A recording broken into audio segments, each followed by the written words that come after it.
Bismillahirrahmanirrahim. Assalamualaikum warahmatullahi wabarakatuh. Perkenalkan, nama saya Syifa Fauzia dengan NIM 1051911000823. Pada kesempatan kali ini, saya akan sedikit menjelaskan terkait materi-materi yang telah saya dapatkan selama 1 semester pada mata kuliah ilmu jiwa. Sebelum itu, saya akan membahas terkait apa itu ilmu jiwa. Secara etimologi, psikologi berasal dari bahasa Yunani, yaitu psi, yang berarti jiwa, dan logos yang berarti ilmu. Secara terminologi, psikologi adalah ilmu yang mempelajari tentang jiwa dan ditinjau dari objek kajiannya. Psikologi dapat dilihat dari dua hal, yaitu psikologi manusia dan psikologi hewan. Namun, penjelasan Minmap kali ini, kita akan lebih membahas psikologi manusia. Menurut Immanuel Kant, ruang lingkup psikologi terbagi menjadi 3 kategori. Yang pertama ada kognisi. Salah satu ruang lingkup psikologi umum menurut Immanuel Kant adalah kognisi, yaitu hal yang berkaitan dengan pemahaman dan pemikiran seorang individu. Kant memandang kognisi sebagai kemampuan manusia untuk memproses informasi dan membuat penilaian. Hal ini mencakup beberapa aspek seperti persepsi dan ingatan. Dalam pandangan Kant, kognisi memainkan peran penting dalam memahami bagaimana manusia berinteraksi dengan lingkungannya. Yang kedua ada emosi. Ruang lingkup psikologi selanjutnya adalah emosi, yakni sebuah gejala jiwa yang menonjol. Kant percaya bahwa emosi adalah bagian alami dari pengalaman manusia dan dapat mempengaruhi pemikiran serta tindakan mereka. Ruang lingkup terakhir adalah konasi, di mana hal ini berkaitan dengan kemauan, kehendak, dan keinginan seorang individu. Dalam pemahaman Kant, konasi memainkan peran penting dalam mendorong individu untuk mencapai apa yang mereka inginkan dalam hidup. Psikologi pendidikan merupakan mata pelajaran yang sangat penting yang harus dimiliki oleh seorang guru atau pendidik untuk membantunya memahami perilaku belajar siswa, untuk menemukan solusi dari masalah yang sedang dihadapi dan menjelaskan apakah siswa dalam keadaan belajar yang baik. Adapun aliran behaviorisme, kognitif, dan psikoanalisis. Konsep aliran behavioristik yaitu dengan adanya penguatan stimulus terhadap sikap, maka akan menghasilkan respon. Contohnya, stimulus, seorang guru memberikan pujian kepada siswanya yang berprestasi. Sikapnya, siswa tersebut merasa senang dan termotivasi untuk belajar lebih giat. Responnya, siswa tersebut lebih sering mengerjakan tugas dengan baik dan menunjukkan perilaku yang positif di sekolah. Kemudian, aliran yang kedua, aliran kognitif, lebih berfokus pada proses-proses mental atau pikiran, tetapi juga oleh faktor-faktor seperti pikiran, ingatan, dan persepsi. Pikiran adalah proses mental yang terjadi dalam diri manusia. Pikiran meliputi berbagai proses, seperti berpikir, mengingat, dan memecahkan suatu masalah. Kemudian, ingatan adalah kemampuan untuk menyimpan dan mengingat informasi. Ingatan manusia dapat dibagi menjadi beberapa jenis, seperti ingatan jangka pendek, ingatan jangka panjang, dan ingatan episodik. Kemudian yang ketiga ada persepsi, adalah proses menginterpretasikan informasi yang diterima oleh indera. Persepsi orang, kita melihat seseorang sebagai teman, karena kita memiliki pengalaman dan pengetahuan tentang orang tersebut. Kita tahu bahwa orang tersebut memiliki nama, usia, dan pekerjaan. Aliran yang ketiga adalah aliran psikoanalisis. Lebih berfokus pada alam bawah sadar dan kompleksitas mental dalam menjelaskan perilaku manusia. Sigmund Freud menjelaskan bahwa manusia terbagi menjadi 3, yaitu ID adalah keinginan dasar manusia, ego adalah keinginan untuk memenuhi kepentingan pribadi manusia, dan yang terakhir ada superego adalah nilai-nilai moral yang berlaku di lingkungan sosial. Konsep berpikir. Berpikir dapat dipandang sebagai pemrosesan informasi dari stimulus atau starting position sampai pemecahan masalah atau finishing position, goal state. Berpikir adalah proses kognitif yang terdiri dari menilai, menalar, mengambil keputusan, dan memutuskan masalah. Menilai adalah proses menganalisis dan mengevaluasi sesuatu. Berdasarkan kriteria tertentu, tujuannya adalah untuk menentukan apakah sesuatu itu baik atau buruk, benar atau salah, efektif atau tidak efektif. Contohnya, Seorang guru menilai hasil ujian siswa berdasarkan kriteria tertentu seperti kelengkapan jawaban, ketepatan jawaban, dan tingkat pemahaman manusia. Kemudian menalar adalah proses berpikir logis untuk menghubungkan satu gagasan dengan gagasan lain. Tujuannya adalah untuk mendapatkan kesimpulan yang valid. Contohnya, seorang penyelidik menalar untuk memecahkan kasus kriminal berdasarkan bukti-bukti yang ada. Mengambil keputusan adalah proses memilih satu pilihan dari beberapa pilihan yang ada. Tujuannya untuk menyelesaikan masalah atau mencapai tujuan tertentu. Contohnya, seorang konsumen mengambil keputusan untuk membeli produk tertentu berdasarkan pertimbangan harga, kualitas, dan fiturnya. Memecahkan masalah adalah proses menemukan solusi untuk masalah yang dihadapi. Contohnya, ketika kita sedang konflik dengan teman kita, pasti kita akan mencari solusi bagaimana caranya agar hubungan kita dengan teman kita kembali membaik. Secara garis besar, ada dua macam berpikir, diantaranya yang pertama berpikir autistik. Berpikir autistik ini sering disebut sebagai melamun. Maksudnya, dengan berpikir autistik, seorang melarikan diri dari kenyataan dan melihat hidup sebagai gambaran-gambaran fantastis. Contoh berpikir autistik antara lain menghayal, fantasi, selalu menggunakan kata seandainya. Yang kedua, ada berpikir realistik. Berpikir realistik atau sering pula disebut berpikir reasoning atau nalar adalah berpikir dalam rangka menyesuaikan diri dengan dunia nyata. Manusia dituntut untuk bisa berpikir kritis. Berpikir kritis adalah kemampuan untuk berpikir secara rasional dan objektif untuk menilai informasi dan membuat keputusan yang tepat. Manfaatnya, kita mampu mengambil keputusan dengan cepat dan tepat. Kita tidak mudah termakan hoaks. Kemudian teori emosi. Emosi adalah perpaduan dari beberapa perasaan yang mempunyai intensitas yang relatif tinggi dan menimbulkan suatu gejolak suasana batin. Emosi merupakan salah satu faktor yang mempengaruhi tingkah laku manusia. Emosi yang ada pada diri individu memberi pengaruh terhadap perilaku individu. 1. Memperkuat semangat apabila orang merasa senang atau puas atas hasil yang telah dicapai. Yang kedua, melemahkan semangat apabila timbul rasa kecewa karena kegagalan, dan puncaknya ialah timbulnya rasa putus asa atau frustasi atau marah. Yang ketiga, menghambat atau mengganggu aktivitas belajar apabila sedang mengalami ketegangan emosi dan bisa juga menimbulkan sikap gugup dan gagap dalam bicara atau takut. Yang keempat, ada menganggap penyesuaian dan hubungan sosialnya apabila terjadi rasa cemburu dan iri hati.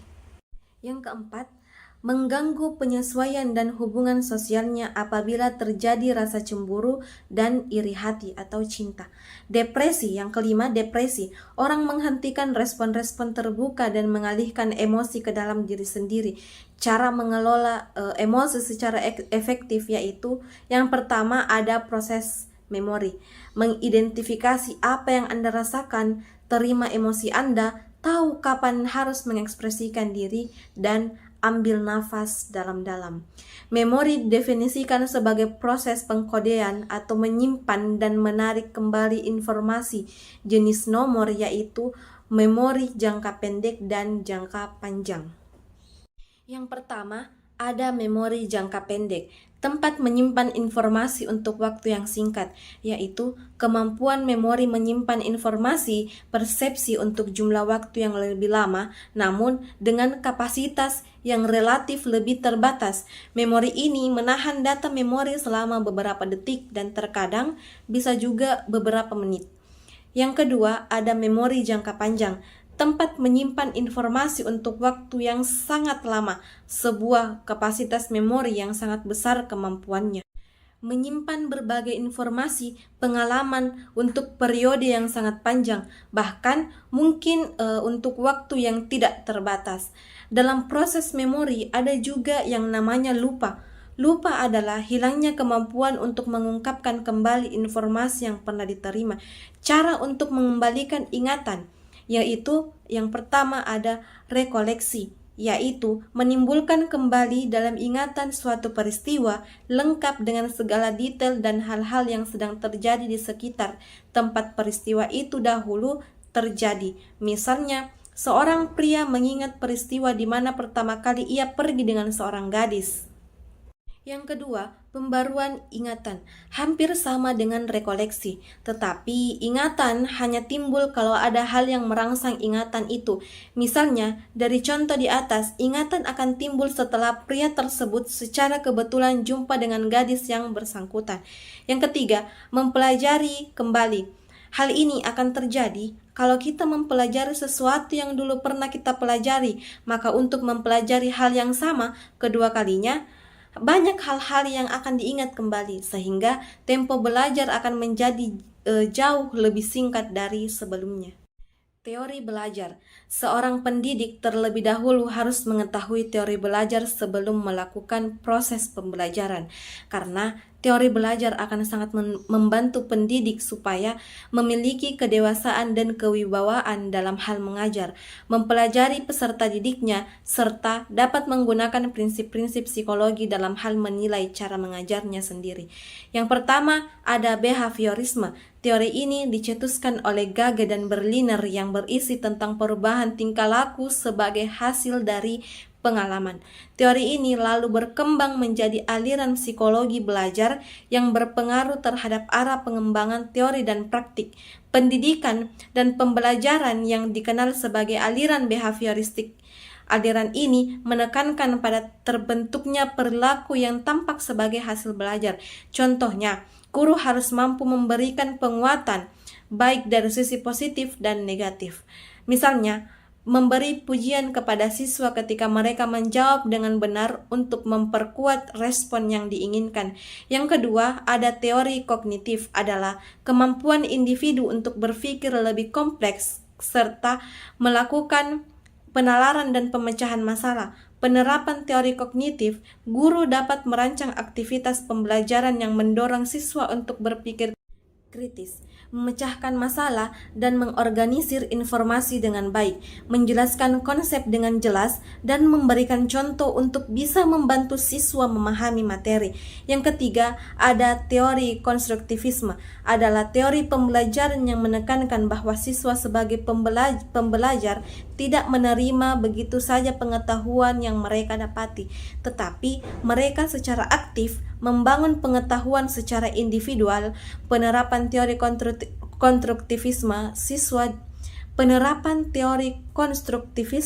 siswa diberi kesempatan untuk membangun pengetahuan dan menerapkan ide-ide mereka sendiri melalui eksplorasi, penelitian, dan eksperimen. Ini dapat mendorong pemahaman yang mendalam. 4. Teori humanistik.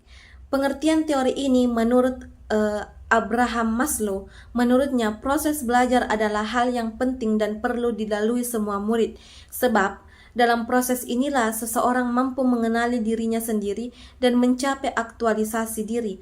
Rogers menyatakan bahwa proses belajar membutuhkan sebuah sikap saling menghargai dan memahami antara murid dan gurunya, tanpa adanya prasangka dari kedua belah pihak. Dengan begitu, proses belajar akan berjalan dengan baik. Dalam teori ini, seorang pengajar bertugas sebagai fasilitator. Oleh karena itu, langkah berikut ini merupakan hal-hal yang perlu dilakukan sebagai fasilitator. Pada awal pertemuan, seorang guru dapat memberikan motivasi supaya murid mau dan tertarik untuk mengikuti pembelajaran, mendorong murid untuk semakin meningkatkan kreativitas dan supaya lebih peka terhadap diri sendiri dan sekitarnya. Konsep pertumbuhan dan perkembangan. Pertumbuhan merupakan proses bertambahnya jumlah dan ukuran sel dalam tubuh. Pertumbuhan manusia berupa perubahan fisik yang dapat kita ukur melalui angka. Selain itu, dapat diukur tinggi badan, besar badan, dan berat badan. Pertumbuhan juga tidak dapat kembali ke dalam keadaan yang semula. Perkembangan, proses pematangan dari sel-sel tubuh menuju kedewasaan disebut dengan perkembangan. Dimulai dari kematangan fisik, perubahan kecakapan, emosi, dan pikiran menuju kedewasaan. Perkembangan tidak dapat diukur dengan angka, seperti pertumbuhan yang dapat diukur dengan angka. Contoh perkembangan yang terjadi pada manusia yaitu saat bayi baru lahir, dia belum bisa merangkak. Setelah bisa merangkak, dia akan belajar berjalan dengan dibantu orang tua terlebih dahulu. Selanjutnya, perkembangan yang lain adanya kematangan fisik, perubahan keahlian atau bicara, serta emosi dan pikiran yang semakin matang. Maka itu berarti kaki kita mengalami pertumbuhan. Perkembangan juga tidak dapat dilihat kasat mata. Misalnya, tes ujian akhir siswa dapat dinilai apakah mengalami peningkatan atau perkembangan dalam belajar atau tidak. Pertumbuhan akan berfokus pada satu aspek, sementara perkembangan akan fokus pada beberapa aspek. Pertumbuhan akan terus fokus pada proses perubahan hingga menjadi dewasa. Maka melalui peningkatan dalam tubuh seseorang, kita dapat memantau perkembangan anak sampai mana. Perkembangan secara umum akan menganalisis beragam aspek dalam kehidupan anak, antara lain seperti keterampilan interpersonal, emosional, dan inteligensi, sehingga para orang tua perlu adanya evaluasi setiap kemampuan anak dengan teman-temannya saat berinteraksi.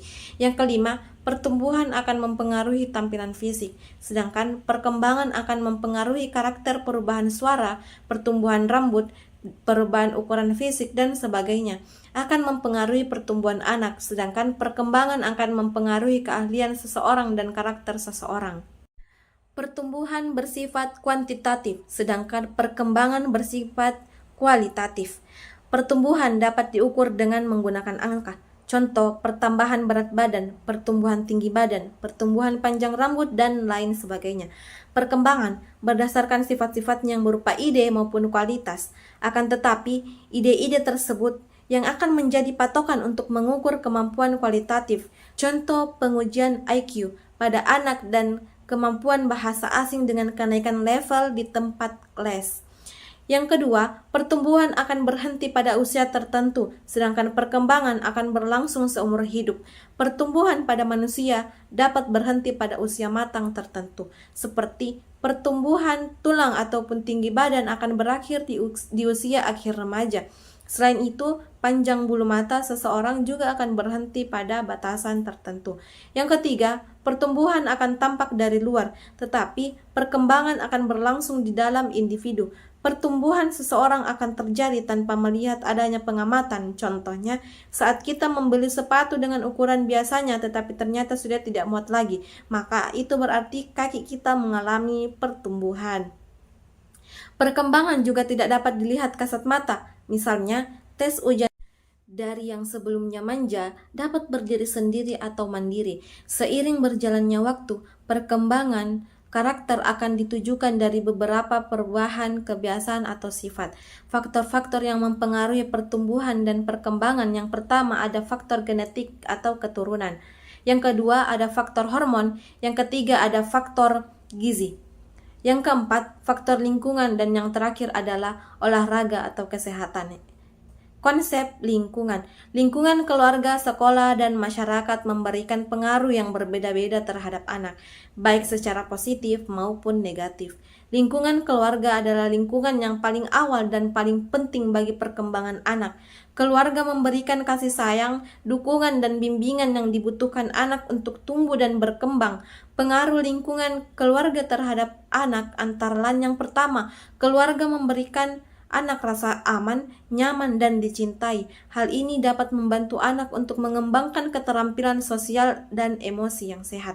Yang kedua, keluarga menyediakan lingkungan yang kaya akan stimulasi dan pembelajaran. Hal ini dapat membantu anak untuk mengembangkan kemampuan kognitifnya, seperti berpikir, memecahkan masalah, dan belajar. Lingkungan sekolah adalah lingkungan yang memberikan kesempatan bagi anak untuk belajar dan mengembangkan diri. Sekolah memberikan anak pengetahuan, keterampilan, dan pengalaman yang dibutuhkan untuk menjadi anggota masyarakat yang produktif. Pengaruh lingkungan sekolah terhadap anak antara lain, sekolah memberikan anak kesempatan untuk belajar dan mengembangkan kemampuan akademiknya. Hal ini dapat membantu anak untuk mencapai potensinya. Yang kedua, sekolah memberikan anak kesempatan untuk berinteraksi dengan teman sebaya dan guru. Hal ini dapat membantu anak untuk mengembangkan keterampilan sosial dan emosinya. Yang ketiga, sekolah memberikan anak kesempatan untuk mengembangkan kepribadiannya. Hal ini dapat membantu anak untuk menjadi pribadi yang mandiri dan percaya diri. Lingkungan masyarakat adalah lingkungan yang lebih luas dari keluarga dan sekolah. Lingkungan masyarakat memberikan anak kesempatan untuk berinteraksi dengan orang-orang dari berbagai latar belakang. Pengaruh lingkungan masyarakat terhadap anak antara lain, lingkungan masyarakat memberikan anak kesempatan untuk belajar tentang perbedaan budaya dan cara pandang.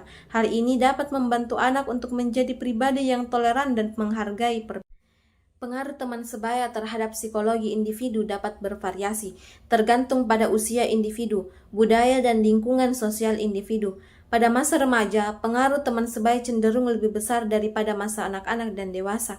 Hal ini karena remaja sedang dalam masa pencarian identitas diri dan berusaha untuk menyesuaikan diri dengan lingkungan sosialnya.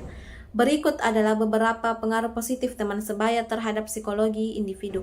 Yang pertama, persahabatan dengan teman sebaya dapat memberikan rasa aman, nyaman, dan diterima. Persahabatan juga dapat membantu individu untuk mengembangkan keterampilan sosial seperti komunikasi, kerjasama, dan empati. Yang kedua, teman sebaya dapat membantu individu untuk membentuk identitas diri. Individu akan belajar tentang nilai-nilai, norma, dan kepercayaan yang dianut oleh teman sebayanya. Yang ketiga, teman sebaya dapat memberikan cinta dan kasih sayang yang dibutuhkan individu. Cinta dan kasih sayang dari teman sebaya dapat membantu individu untuk merasa bahagia dan puas dengan hidupnya. Adapun beberapa pengaruh negatif teman sebaya terhadap psikologi individu. Yang pertama, tekanan sosial dari teman sebaya dapat menyebabkan individu merasa stres, cemas, dan depresi. Tekanan sosial dapat berupa keinginan untuk mengikuti tren yang tidak sesuai dengan nilai-nilai individu atau keinginan untuk melakukan hal-hal yang berbahaya atau merugikan. Yang kedua, perilaku menyimpang oleh teman sebaya dapat menyebabkan individu mengalami gangguan mental atau perilaku menyimpang dapat berupa penggunaan narkoba, alkohol, atau perilaku seksual beresiko. Adapun konsep-konsep kecerdasan manusia. Kecerdasan manusia terdiri dari kecerdasan intelektual, emosional, dan spiritual. Kecerdasan intelektual dapat membantu kita untuk berpikir secara logis dan memecahkan masalah. Seseorang yang mampu memecahkan masalah matematika seperti soal-soal matematika di sekolah atau soal-soal matematika dalam pekerjaan. Yang kedua, kecerdasan emosional dapat membantu kita untuk memahami dan mengelola emosi kita sendiri, serta memahami dan merespon emosi orang lain. Contoh seseorang yang mampu mengelola emosinya sendiri, seperti ketika ia sedang merasa marah, ia dapat mengendalikan diri untuk tidak melakukan tindakan yang merugikan. Yang ketiga, kecerdasan spiritual dapat membantu kita untuk menemukan makna dan tujuan hidup, seperti ketika ia menemukan pekerjaan yang ia cintai atau ketika ia menemukan. Yang ketiga, kecerdasan spiritual dapat membantu kita untuk menemukan makna dan tujuan hidup, seperti ketika ia menemukan pekerjaan yang ia cintai atau ketika ia menemukan pasangan yang tepat. Kreativitas adalah kemampuan mental untuk menghasilkan ide-ide baru, solusi-solusi inovatif, atau karya-karya seni yang unik. Ini melibatkan proses berpikir yang berbeda, imajinatif, dan seringkali tidak terduga. Orang yang kreatif seringkali dapat berpikir di luar batasan dan menemukan cara-cara baru untuk menyelesaikan masalah atau mengekspresikan diri. Adapun bakat merujuk pada potensi alamiah atau kemampuan istimewa yang dimiliki seseorang dalam bidang tertentu. Ini adalah kemampuan bawaan yang cenderung lebih mudah meskipun dapat ditingkatkan dan dipoles melalui pelatihan dan pengembangan. Bakat dapat muncul dalam berbagai bentuk seperti bakat musikal, bakat olahraga, bakat akademik, atau bakat seni. Mengetahui bakat kita penting karena dapat memberikan beberapa manfaat. Yang pertama, membantu kita untuk menemukan passion dalam tujuan hidup. Yang kedua, meningkatkan motivasi dan rasa percaya diri. Yang ketiga, mengetahui bakat kita dapat menjadi salah satu faktor yang dapat membantu kita untuk mencapai kesuksesan. Adapun beberapa tips untuk mengetahui bakat kita. Yang pertama, refleksikan diri sendiri, pikirkan tentang hal-hal yang kita sukai dan kita lakukan dengan baik. Yang kedua, berbicaralah dengan orang lain. Dengan orang lain yang mengenal kita. Mintalah mereka untuk memberikan pendapat mereka tentang bakat kita. Yang ketiga, cobalah berbagi hal baru. Dengan mencoba berbagai hal baru, kita dapat menemukan bakat yang kita sendiri tidak sadari sebelumnya. Motivasi belajar. Motivasi belajar adalah keadaan yang mendorong individu untuk terlibat aktif dalam proses pembelajaran. Faktor yang mempengaruhi motivasi belajar dapat dibagi menjadi dua kategori, yakni faktor internal dan faktor eksternal. Faktor internal adalah faktor yang berasal dari dalam diri individu, seperti cita-cita atau aspirasi. Individu yang memiliki cita-cita atau aspirasi yang tinggi akan lebih termotivasi untuk belajar. Yang kedua, minat. Individu yang memiliki minat terhadap suatu bidang akan lebih termotivasi untuk belajar bidang tersebut. Ketiga, keterampilan belajar. Individu yang memiliki keterampilan belajar yang baik akan lebih mudah memahami materi pelajaran dan menyelesaikan tugas-tugas. Yang keempat, motivasi intrinsik. Motivasi intrinsik adalah motivasi yang berasal dari dalam diri individu tanpa adanya pengaruh dari luar. Motivasi intrinsik dapat berupa rasa ingin tahu, rasa ingin berhasil, atau rasa ingin berbuat baik. Adapun faktor eksternalnya yang berasal dari luar diri individu. Yang pertama, ada faktor lingkungan, keluarga, dan lingkungan sekolah yang kondusif.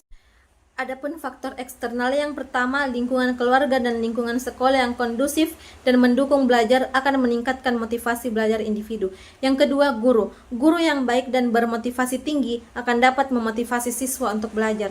Yang ketiga, teman sebaya. Teman sebaya yang positif dan mendukung belajar akan meningkatkan motivasi belajar individu. Dan yang terakhir, kurikulum. Kurikulum yang menarik dan relevan dengan kebutuhan siswa akan meningkatkan motivasi belajar individu. Bimbingan belajar. Diagnostik kesulitan belajar adalah proses supaya untuk memahami kesulitan belajar siswa. Proses ini melibatkan identifikasi siswa dan lokasi kesulitan, penentuan faktor penyebab, alternatif bantuan ninja, pemberian tindak lanjut. Faktor eksternal. Faktor eksternal yaitu faktor yang berasal dari luar diri siswa sebagai penyebab kesulitan belajar. Antara lain, yang pertama, situasi atau proses belajar mengajar yang tidak merangsang siswa untuk aktif antisipasi, kurang memungkinkan siswa untuk belajar secara aktif. Yang kedua, sifat kurikulum yang kurang fleksibel. Ketiga, beban studi yang terlampau berat. 4, metode mengajar yang kurang menarik. 5, kurangnya alat dan sumber untuk kegiatan belajar. 6, situasi rumah yang kurang kondusif untuk belajar. Adapun beberapa faktor internal penyebab kesulitan belajar. Kemampuan intelektual. Kemampuan intelektual merupakan kemampuan dasar yang dimiliki oleh setiap orang. Kemampuan intelektual ini meliputi kemampuan berpikir, mengingat, memecahkan masalah, dan memahami. Siswa yang memiliki kemampuan intelektual yang rendah akan lebih sulit untuk belajar dibandingkan dengan siswa yang memiliki kemampuan intelektual yang tinggi. Motivasi belajar. Motivasi belajar merupakan faktor yang sangat penting dalam belajar. Siswa yang memiliki motivasi belajar yang tinggi akan lebih mudah untuk belajar dibandingkan dengan siswa yang memiliki motivasi belajar yang rendah. Kebiasaan belajar merupakan cara siswa belajar. Kebiasaan belajar dapat dipengaruhi oleh beberapa faktor seperti gaya belajar, lingkungan belajar, dan dukungan dari orang tua. Kesehatan merupakan faktor yang penting untuk mendukung proses belajar. Siswa yang memiliki kesehatan yang baik akan lebih mudah untuk belajar dibandingkan dengan siswa yang memiliki kesehatan yang buruk. Berikut adalah beberapa contoh kegiatan bimbingan belajar yang dapat dilakukan untuk siswa yang mengalami kesulitan belajar. Yang pertama, ada kegiatan remedial. Kegiatan remedial merupakan kegiatan pembelajaran yang dilakukan untuk membantu siswa yang mengalami kesulitan belajar dalam memahami materi pelajaran. Kegiatan remedial dapat dilakukan secara individu atau kelompok. Kegiatan bimbingan belajar kelompok. Kegiatan bimbingan belajar kelompok merupakan kegiatan pembelajaran yang dilakukan secara kelompok untuk membantu siswa yang mengalami kesulitan belajar. Kegiatan ini dapat dilakukan untuk membahas materi pelajaran, berlatih mengerjakan soal, atau mengembangkan keterampilan belajar. Asesmen proses dan hasil belajar. Asesmen adalah proses penilaian dari hasil belajar. Dalam proses pembelajaran asesmen terdapat terbagi menjadi dua, yakni asesmen informatif dan asesmen sumatif. Asesmen informatif adalah penilaian dilakukan selama proses pembelajaran berlangsung. Tujuannya adalah untuk mengetahui kemajuan belajar siswa dan memberikan umpan balik kepada siswa agar mereka dapat belajar lebih aktif dan efektif. Contohnya tugas harian, kuis, dan tanya jawab. Asesmen sumatif adalah penilaian yang dilakukan pada akhir proses pembelajaran. Tujuannya adalah untuk mengukur hasil belajar siswa secara keseluruhan. Contohnya penilaian tengah semester, penilaian akhir semester. Ujian nasional. Tujuan asesmen proses dan hasil belajar adalah untuk mengetahui tingkat pencapaian kompetensi selama dan setelah proses pembelajaran berlangsung, untuk memberikan umpan balik bagi peserta didik agar mengetahui kekuatan dan kelemahannya dalam proses pencapaian kompetensi, untuk memantau kemajuan menemukan dan mendiagnosis kesulitan belajar yang dialami peserta didik, sehingga dapat dilakukan pengayaan dan remedial. Yang ketiga, umpan balik bagi guru dan memperbaiki metode atau pendekatan, kegiatan, dan sumber belajar yang digunakan. Yang keempat, untuk memberikan pilih alternatif penilaian kepada guru. 5. Untuk memberi informasi kepada orang tua dan komite sekolah tentang efektivitas pendidikan. Adapun strategi asesmen yang efektif, yang pertama, 1. Ujian tertulis. Yang kedua, proyek atau tugas. Ketiga, diskusi kelompok. 4. Penugasan presentasi. Dan 5. Seorang guru atau pengajar aktif dalam mengobservasi kesiswanya. Adapun konsep-konsep kesehatan jiwa adalah kondisi di mana seorang individu dapat berkembang secara fisik, mental, spiritual, dan sosial. Kesehatan mental meliputi kemampuan untuk berpikir, merasa, dan bertindak secara sehat. Individu yang memiliki kesehatan mental yang baik akan dapat berpikir secara jernih, mengelola emosinya dengan baik, dan membuat keputusan yang tepat. Kesehatan sosial merupakan kemampuan untuk berinteraksi dan berkontribusi kepada masyarakat. Kesehatan spiritual merupakan kemampuan untuk menemukan makna dan tujuan hidup. Salah satu gangguan kesehatan jiwa yaitu depresi. Gangguan depresi adalah gangguan mental yang ditandai dengan perasaan sedih, kehilangan minat atau kesenangan dalam aktivitas sehari-hari, kelelahan, perubahan nafsu makan, dan gangguan tidur. Saran-saran untuk mencegah depresi: yang pertama, memilih lingkungan yang positif. Yang kedua, memilih teman yang baik. 3. Lakukan kegiatan yang bermanfaat. 4. Healing, traveling, atau jalan-jalan. 5. Menjaga kesehatan fisik dengan mengonsumsi makanan yang sehat, berolahraga secara teratur, dan cukup tidur. Namun, ketika ada teman ataupun keluarga sudah mengalami yang namanya depresi, itu wajib membantu mereka dengan cara menghubungi dan membawa mereka ke profesional kesehatan jiwa seperti psikiater, psikologi, atau konselor. Baiklah, tak ada saran yang dapat saya berikan kepada dosen pengampu ilmu jiwa.